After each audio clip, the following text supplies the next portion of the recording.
Hello, this is Michael Johnson, and I've made this video to demonstrate to part-time faculty how you can stay on top of the number of hours you're teaching, the benefits to which you're entitled, and your 3-year contract eligibility. So the first thing you need to do is go to my Workday, and once you open that up, you're going to go to Payslips right here. Now, right now I'm going to go to my last pay slip from December of 2019. So once you've gotten there, you're going to scroll down to earnings on the left side. Now this gives you a bunch of different numbers, and I want to explain those a little bit. So up here at the top, I've got my 12 week, so I teach some 12 week, and that's the numbers that are up there. I also teach in 5 weeks, so I've got things here. And then there'll be department meeting, facilitator fees, that sort of thing, office hours, any summer workshop. And then the last two numbers here are unweighted class and weighted class. And those are the numbers that we're going to be looking at first. Now notice that I'm not really seeing the numbers here. I actually have to scroll over to the right to actually see those totals. So this gives me my total for the year, and the numbers I want to look at are the total of my unweighted class and the total of my weighted class. And those are your numbers for the fall and spring semesters.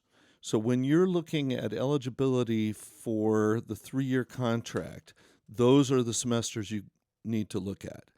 And you need to be teaching an average of 13.5 units or hours per semester, or 27 per academic year for 3 years in a row.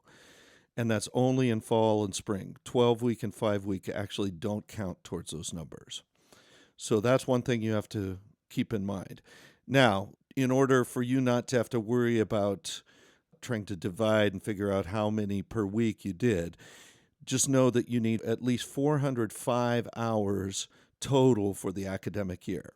Now, the other thing you need to remember is that the academic year is not the same as the calendar year. This total I'm looking at here is the calendar year. So what I will actually have to do, let's say I want to look at my eligibility from last year. So I would need to go to 2018 December, look at my last December paycheck first, total up those hours.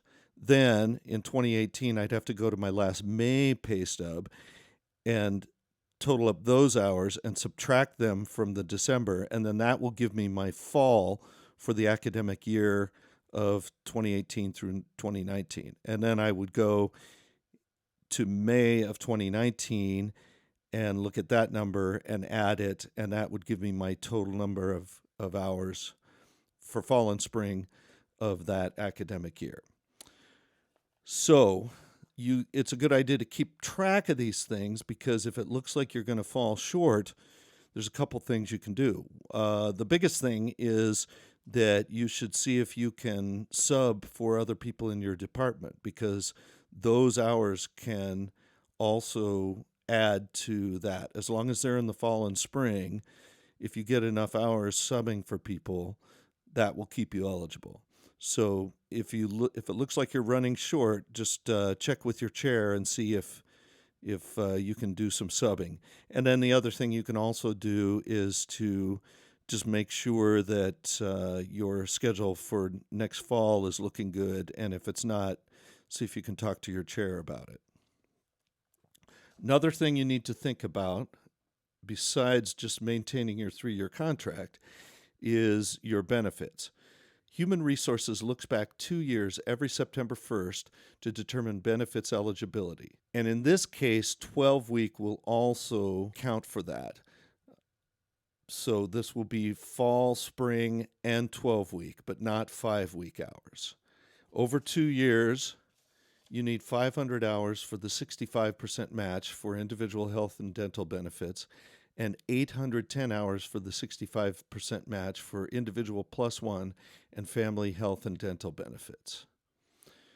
So to maintain benefits eligibility, you must teach 45 hours in both fall and spring semesters in the academic year. So hope this helps out. Good luck and have a great year.